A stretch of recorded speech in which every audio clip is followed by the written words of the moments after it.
الدین الخالص.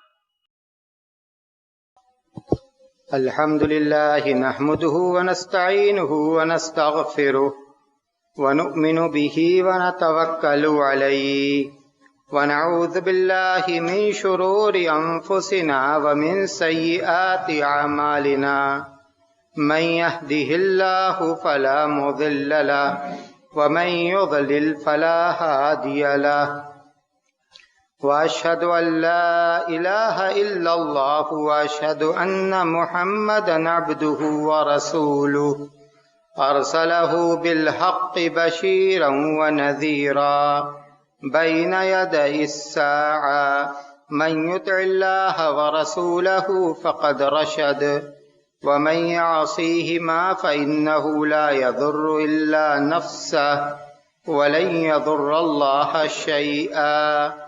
أما بعد فإن خير الحديث كتاب الله وخير الهدي هدي محمد صلى الله عليه وسلم وشر الأمور محدثاتها وكل محدثة بدعة وكل بدعة ضلالة وكل ضلالة في النار. فأعوذ بالله من الشيطان الرجيم. بسم الله الرحمن الرحيم. وَلَقَدْ خَلَقْنَا الْإِنسَانَ وَنَعْلَمُ مَا تُوَسْوِسُ بِهِ نَفْسُهُ وَنَحْنُ أَقْرَبُ إِلَيْهِ مِنْ حَبْلِ الْوَرِيدِ إِذْ يَتَلَقَّى الْمُتَلَقِّيَانِ عَنِ الْيَمِينِ وَعَنِ الشِّمَالِ قَعِيدٌ ما يلفظ من قول إلا لديه رقيب عتيد وجاءت سكرة الموت بالحق ذلك ما كنت منه تحيد ونفخ في الصور ذلك يوم الوعيد وجاءت كل نفس معها سائق وشهيد لقد كنت في غفلة من هذا فكشفنا عنك غطاءك فبصرك اليوم حديد وقال قرينه هذا ما لدي عتيد ألقيا في جهنم كل كفار عنيد مناع للخير معتد مريب الذي جعل مع الله إلها آخر فألقياه في العذاب الشديد قال قرينه ربنا ما أطغيته ولكن كان في ضلال بعيد قال لا تختصموا لدي وقد قدمت إليكم بالوعيد ما يبدل القول لدي وما أنا بظلام للعبيد. وقال تعالى إن في خلق السماوات والأرض واختلاف الليل والنهار لآيات لأولي الألباب. محترم بزرگوں، عزیز بھائیوں، ماں اور بہنوں، یہ کائنات جس میں ہم اپنی زندگی کے ایام گزار رہے ہیں، اللہ تبارک و تعالیٰ کی قدرت کی بے شمار نشانیاں اس میں موجود ہیں. سورج اور چاند، دن اور رات، سردی اور گرمی، یہ سب اللہ کے قدرت کی نشانیاں ہیں. ان فی خلق السماوات والارض واختلاف اللیل والنہار لآیات لأولی الالباب. بے شک آسمان و زمین کی تخلیق، دن و رات کا آنا اور جانا، لآیات لأولی الالباب، عقل والوں کے لیے اس میں نشانیاں ہیں. والذی جعل فی اللیل والنہار والذی جعل اللیل والنہار خلفۃ لمن اراد ان یذکر او اراد شکورا، وہی وہ ذات ہے جس نے دن اور رات کو ایک دوسرے کے آگے پیچھے لگایا، لمن اراد ان یذکر، اس کے لیے جو اس نشانی پر غور کرے اور اس سے عبرت و نصیحت حاصل کرے۔ برسات کے موسم کے بعد جاڑے کا یہ موسم شروع ہوا۔ اللہ اپنی حکمت و تدبیر سے مواسم کو بدلتا ہے، اور مواسم کی تبدیلی میں اللہ کی مخلوق کے لیے بہت سارے فوائد ہیں جن کو ہم جانتے ہیں، یا ایسے بھی فوائد ہیں جن تک ہمارے علم کی رسائی نہیں ہے۔ فوائد کے ساتھ ساتھ اس سے جڑے ہوئے کچھ مسائل و احکام بھی ہیں، جن میں سے بعض کو آج اس خطبے میں ذکر کیا جائے گا۔ سردی کاٹتی ہے، اذیت دیتی ہے، ہوا کے سرد ہونے کی وجہ سے زمین و مکان سرد ہوتے ہیں، پانی سرد ہو جاتا ہے، بعض جگہوں پر پانی برف کی طرح سے جم بھی جاتا ہے، برف کی شکل اختیار کر لیتا ہے۔ ظاہر ہے کہ جو نمازی لوگ ہیں ان کے لیے طہارت حاصل کرنا، ان کے لیے ٹھنڈے پانی سے وضو بنانا یہ آسان نہیں ہے۔ طبیعتیں ہچکچاتی ہیں، آدمی تردد کرنے لگتا ہے۔ جس کو اللہ نے سہولت دی ہے وہ گرم پانی سے وضو کرتا ہے، تو یہ اچھی بات ہے، اس میں شرعاً کوئی حرج بھی نہیں ہے۔ لیکن اگر گرم پانی میسر نہ ہو تو ہمیں چاہیے کہ ہم اس بات کا اہتمام کریں، اس بات کا دھیان دیں کہ ہمارا وضو مکمل ہو۔ ایسا نہ ہو کہ پانی ٹھنڈا رہنے کی وجہ سے ہم جلدی جلدی وضو بنا لیں، اور مثال کے طور پر ہماری کوہنی خشک رہ جائے یا ہماری ایڑی خشک رہ جائے، پانی وہاں تک نہ پہنچ سکے، تو یہ قطعاً مناسب نہیں ہے۔ وضو اگر ناقص رہے گا تو نماز صحیح نہیں ہوگی۔ مشقت کی حالت میں، تکلیف کی حالت میں وضو کو مکمل کرنا یہ بڑے ثواب کا کام ہے۔ مسلم شریف کی روایت، اللہ کے رسول صلی اللہ علیہ وسلم نے فرمایا: الا ادلکم علی ما یمحو اللہ بہ الخطایا ویرفع بہ الدرجات، قالوا بلی یا رسول اللہ۔ آپ نے صحابہ کرام کو خطاب کیا، کیا میں تمہیں وہ باتیں نہ بتلا دوں جن سے تمہارے گناہ معاف ہوں اور تمہارے درجات بلند ہوں؟ صحابہ کرام تو نیکیوں کے حریص تھے، فوراً کہا بلا یا رسول اللہ، کیوں نہیں اے اللہ کے رسول۔ آپ نے فرمایا: اسباغ الوضوء علی المکارہ وکثرۃ الخطی الی المساجد وانتظار الصلاۃ بعد الصلاۃ، تکلیف کے باوجود، مشقت کے باوجود وضو کو مکمل کرنا،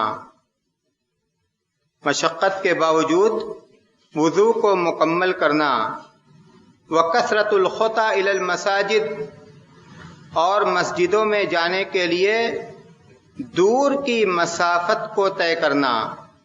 اگر اتفاق ایسا ہو کہ مسجد گھر سے دور ہو تو ظاہر ہے 5 وقتہ نماز کے لیے مسجدوں میں آنا جانا ہر ایک کے لیے آسان نہیں ہے، مشقت کی بات ہے، پریشانی کی بات ہے۔ اگرچہ آج مسجدیں قریب ہو گئیں، لیکن اس زمانے کا تصور کیجئے جب مسجدیں کم تھیں اور دور تھیں۔ آپ نے فرمایا وَكَثْرَةُ الْخُطَىٰ إِلَى الْمَسَاجِدِ، مساجد میں جانے کے لیے دور کی مسافت کو طے کرنا، وَانْتِظَارُ الصَّلَاةِ بَعْدَ الصَّلَاةِ، اور ایک نماز کے بعد دوسری نماز کا انتظار کرنا۔ نماز سے لو لگی رہے، مساجد سے لو لگی رہے۔ ان 3 اعمال کو اللہ کے رسول صلی اللہ علیہ وسلم نے گناہوں کے کفارہ کا ذریعہ، گناہوں کے کفارہ کا ذریعہ اور درجات کی بلندی کا ذریعہ بتلایا ہے۔ امام ابن رجب حنبلی رحمۃ اللہ علیہ لکھتے ہیں، بہت بڑی بات ہے جو امام ابن رجب حنبلی رحمۃ اللہ علیہ نے لکھی ہے۔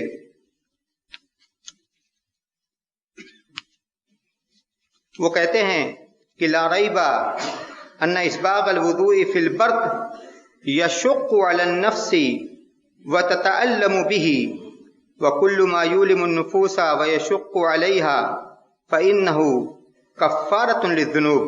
کہتے ہیں اس میں کوئی شک کی بات نہیں کہ جاڑے کے دنوں میں وضو مکمل کرنا نفس پر شاق گزرتا ہے اور نفس کو اس سے تکلیف ہوتی ہے، لیکن یہ بھی جانیے کہ ہر وہ نیکی، اس عبارت پر غور کی، اس ترجمے پر غور کیجئے، کہتے ہیں کہ ہر وہ نیکی جس کا کرنا نفس پر شاق گزرے، ہر وہ نیکی جس کا کرنا نفس پر شاق گزرے، وہ نیکی کرنے والے کے گناہوں کے کفارہ کا ذریعہ ہے۔ ہر وہ نیکی جس کا کرنا نفس پر شاق گزرے، وہ نیکی کرنے والے کے گناہوں کے کفارہ کا ذریعہ ہے۔ مطلب یہ ہے کہ اس نیکی کی وجہ سے اس کے گناہ معاف ہوتے ہیں۔ ایک موقع پر اللہ کے رسول صلی اللہ علیہ وسلم کے ساتھ صحابہ کرام تھے، عصر کی نماز میں تاخیر ہوئی، صحابہ کرام جلدی جلدی وضو کرنے لگے اور اپنے پیروں کو بہت جلدی دھلنے لگے۔ اللہ کے رسول صلی اللہ علیہ وسلم نے دیکھا تو آپ نے زور سے کہا ویل للعقاب من النار، صحیح بخاری کی روایت، ویل للعقاب من النار، ایڑی والوں کے لیے آگ کا ویل اور ہلاکت ہے۔ مطلب یہ کہ اگر وضو کے دوران ایڑی خشک رہ گئی تو یہ بڑا گناہ ہے، یہ بڑا گناہ ہے۔ تو خاص طور سے جاڑے کے دنوں میں وضو بہت دھیان سے کرنا چاہیے، ایسا نہ ہو کہ کوہنی خشک رہ جائے، ایسا نہ ہو کہ ایڑی خشک رہ جائے۔ اور اگر وضو کے دوران ہم سے انجانے میں کوئی چوک ہو گئی، کوئی غلطی ہو گئی، ہمارا کوئی بھائی ہم کو ٹوکتا ہے تو ہمیں اس کا شکر گزار ہونا چاہیے، اس کی نصیحت کو خندہ پیشانی کے ساتھ اور شکریہ کے ساتھ قبول کرنا چاہیے، اور اس کے بعد جو حصہ خشک ہے ہم اس کو دھل لیں اور اپنے وضو کو مکمل کریں، اپنے وضو کو مکمل کریں۔ برا ماننے کی بات نہیں ہے، اس کو یقیناً ہم سے محبت ہے، تب وہ ہمارے لیے خیر چاہتا ہے، ہمارے لیے بھلائی چاہتا ہے۔ ہم کو اس چوک پر وہ ہماری محبت کے ساتھ تنبیہ کر رہا ہے، تو اس کی بات کو برا نہیں ماننا چاہیے، بلکہ اس کا شکریہ ادا کرنا چاہیے کہ اس نے ہمارے ساتھ اتنی بڑی خیر خواہی کی ہے کہ وضو مکمل کرنے کی وجہ سے ہماری نماز انشاءاللہ پوری ہوگی۔ دوسرا مسئلہ جو جاڑے کے موسم سے جڑا ہوا ہے وہ یہ ہے کہ جاڑے کی رات لمبی رات ہوتی ہے، جاڑے کی راتیں لمبی راتیں ہوتی ہیں. ہم اور آپ اس بات کو جانتے ہیں کہ فرض نمازوں کے بعد سب سے افضل نماز یہ رات کی نماز ہے.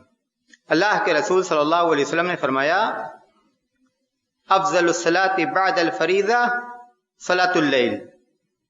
فرض نمازوں کے بعد رات کی نماز یہ سب سے زیادہ ثواب والی نماز ہے.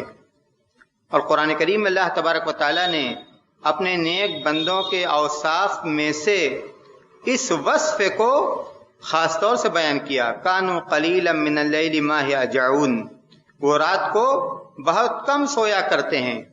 اور دوسری آیت کریمہ میں اللہ نے فرمایا تتجافى جنوبهم عن المضاجع يدعون ربهم خوفا وطمعا، ان کے پہلو ان کے بستروں سے دور رہتے ہیں، الگ رہتے ہیں.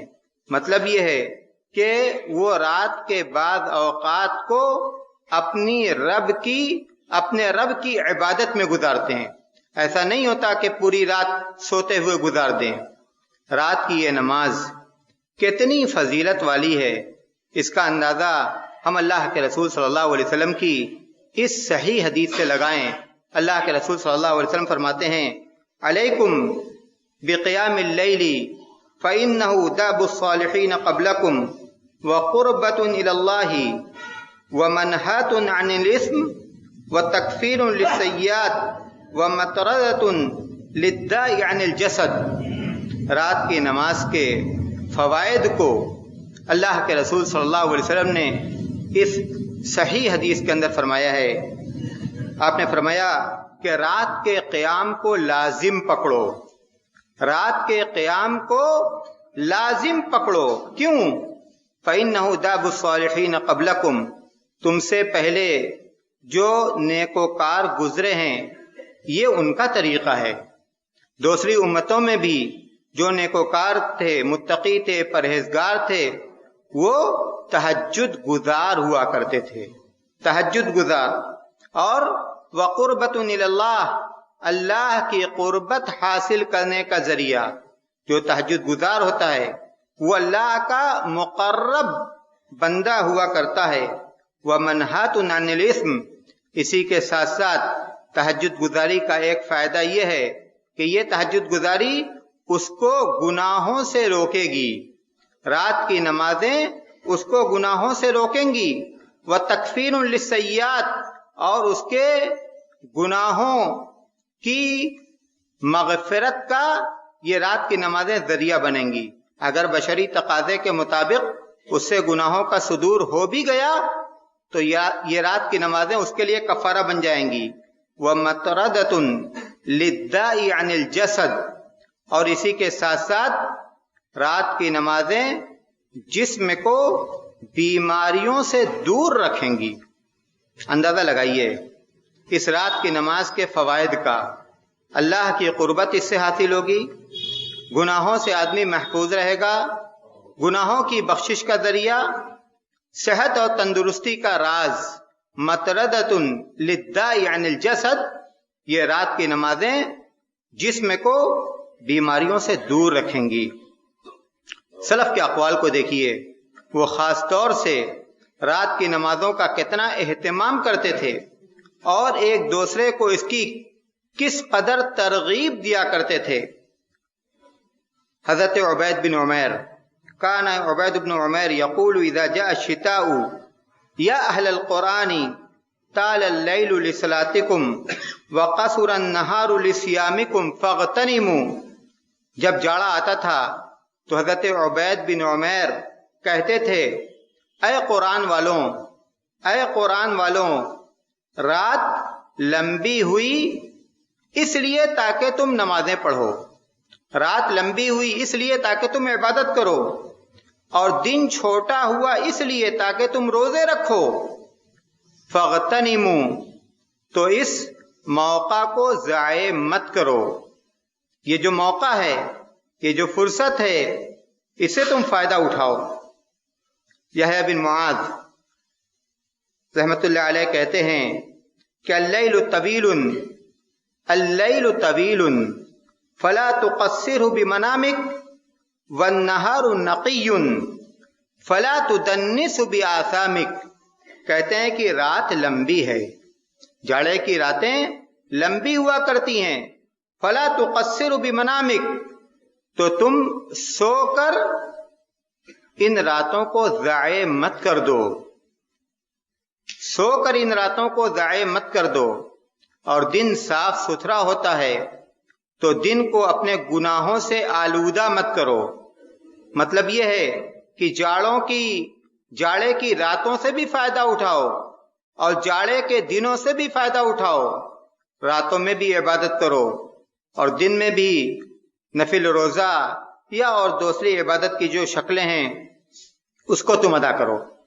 امام محمد بن یوسف کہتے ہیں کہ کان سفیان الثوری یقیمنا باللیل، حضرت سفیان الثوری ہمیں رات کو جگا دیتے تھے، کہتے تھے قوموا یا شباب صلوا ما دمتم شبابا، جوانوں اٹھو، جوانوں اٹھو، صلوا ما دمتم شبابا، جب تک تم جوان ہو راتوں کی عبادت کر لو۔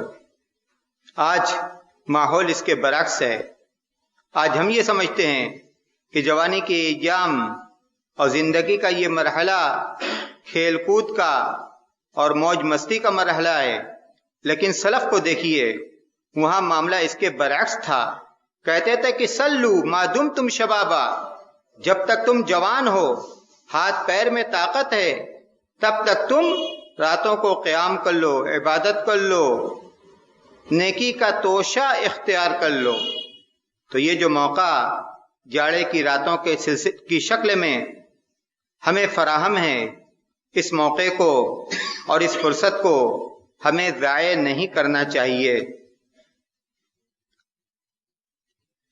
جاڑے سے متعلق ایک اور جو مسئلہ ہے وہ نفل روزوں کا مسئلہ ہے۔ سنن ترمذی کی صحیح روایت، اللہ کے رسول صلی اللہ علیہ وسلم نے فرمایا الغنیمۃ الباردہ الصوم فی الشتاء، آسان مال غنیمت جو بغیر کسی لڑائی جھگڑے کے، بغیر کسی مشقت کے حاصل ہو، وہ جاڑے کا روزہ ہے۔ ٹھنڈا دن چھوٹا دن، ٹھنڈا دن چھوٹا دن، کوئی مشقت نہیں، کوئی تکلیف نہیں، آسانی سے جاڑے کے دنوں میں روزے رکھے جاتے ہیں اور روزے رکھے جا سکتے ہیں۔ روزہ کی جو فضیلت ہے وہ رمضان کے مہینہ میں ہم اور آپ بار بار سنتے ہیں۔ صحیح روایت اللہ کے رسول صلی اللہ علیہ وسلم فرماتے ہیں الصوم جنہ وحصن حصین من النار، روزہ ڈھال ہے اور جہنم سے حفاظت کا مضبوط ذریعہ ہے، جہنم سے حفاظت کا مضبوط ذریعہ ہے۔ اللہ کے رسول صلی اللہ علیہ وسلم کا نفل روزوں کے سلسلے میں جو معمول تھا اس سے بھی ہم واقف ہیں۔ اللہ کے رسول صلی اللہ علیہ وسلم فرماتے تھے کہ بندوں کے اعمال ہر سوموار اور جمعرات کو اللہ کے حضور پیش کیے جاتے ہیں، بندوں کے اعمال ہر سوموار اور جمعرات کو اللہ کے حضور پیش کیے جاتے ہیں۔ آپ سوموار اور جمعرات کو روزہ رکھتے تھے اور کہتے تھے کہ میں روزہ اس لیے رکھتا ہوں تاکہ میرا عمل جب میرے رب کے پاس جائے تو میں روزہ کی حالت میں رہوں، میں روزہ کی حالت میں رہوں۔ اسی طرح ایک صحابی کہتے ہیں کہ اللہ کے رسول صلی اللہ علیہ وسلم کان یامرنا بصیام ایام البیض، اللہ کے رسول صلی اللہ علیہ وسلم ہمیں ایام بیض یعنی چاند کی 13، 14 اور 15 تاریخ کے روزے کا حکم دیا کرتے تھے کہ ان تاریخوں میں، ان دنوں میں روزہ رکھا کرو، اور آپ فرماتے تھے کہ ہوا کہیئت الدہر، پورے مہینہ کے روزہ کی طرح سے، الحسنۃ بعشر امثالہا، ایک نیکی کا ثواب 10 گنا، تو 3 دنوں کے روزہ کا ثواب 30 دنوں کے برابر، 30 دنوں کو برابر۔ تو یہ جو نفل روزے ہیں ہمیں جاڑے کے موسم میں یہ عبادت بھی کرنی چاہیے، اور خاص طور سے وہ لوگ اور ہماری وہ مائیں اور بہنیں جن کے رمضان کے روزے چھوٹے ہوئے ہیں، ان کے لیے تو یہ بہترین موقع ہے کہ اس سے فائدہ اٹھائیں اور اپنے چھوٹے ہوئے روزوں کی بھی قضا کر لیں۔ آج ہم نیکیوں کے کتنے محتاج ہیں۔ ہماری جو زندگی ہے، کبھی ہم اس زندگی کا ایمانداری کے ساتھ جائزہ لیں تو ہم اپنی کوتاہی کو محسوس کریں گے۔ عبادتوں سے ہم کس قدر غافل ہیں، گناہوں کے کاموں کے سلسلے میں آج ہم کس قدر جری ہو گئے، گناہوں کے سلسلے میں بے پرواہ ہو گئے، جان کر بھی ہم سے گناہوں کے کام ہوتے ہیں۔ تو ایسے وقت میں اور ایسی حالت میں تو ہمیں اور زیادہ اس بات کی ضرورت ہے، اور زیادہ اس بات کی ضرورت ہے کہ ہم نوافل کی عادت ڈالیں، نفل نمازیں پڑھیں، نفل روزے رکھیں، نفل صدقات و خیرات کریں، اور نیکی کے جو دوسرے کام ہیں ان کاموں کو بھی بجا لائیں، اور اس سے اللہ تبارک و تعالیٰ سے اس کے لیے توفیق طلب کریں۔ قرآن کریم میں اللہ تبارک و تعالیٰ نے فرمایا وَتَزَوَّدُوا فَإِنَّ خَيْرَ الزَّادِ التَّقْوَىٰ، توشہ اختیار کرو، یعنی آخرت کے سفر کے لیے توشہ اختیار کرو، اور بہترین توشہ یہ اللہ کا تقویٰ ہے۔ اللہ تبارک و تعالیٰ ہماری اصلاح فرما دے، ہمیں نیکی کے کاموں کے کرنے کی توفیق عطا کرے، برائی کے کاموں سے بچائے۔ جو مواقع ہمیں حاصل ہوں نیکیوں کے کمانے کے، ہم ان مواقع سے فائدہ اٹھائیں۔ اللہ تبارک و تعالیٰ ہمیں اس کی توفیق عطا کرے۔ جب تک زندہ رکھ، اسلام پر چلنے والا بنا کر زندہ رکھ، جب موت آئے تو ایمان پر آئے۔ وآخر الدعوانا ان الحمد للہ رب العالمین۔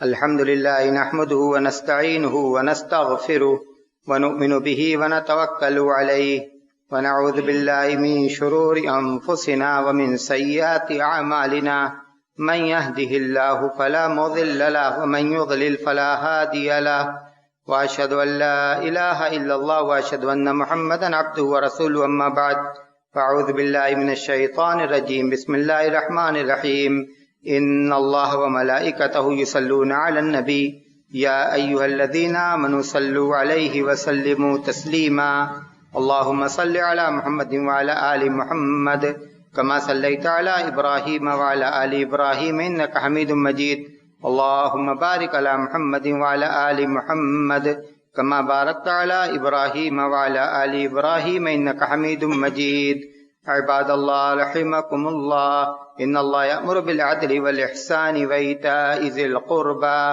وینہی عن الفحشاء والمنکر والبغی یعظکم لعلکم تذکرون اذکروا اللہ یذکرکم وادعوہ یستجب لکم ولذکر اللہ تعالی اعلی وجل واعظم واکبر۔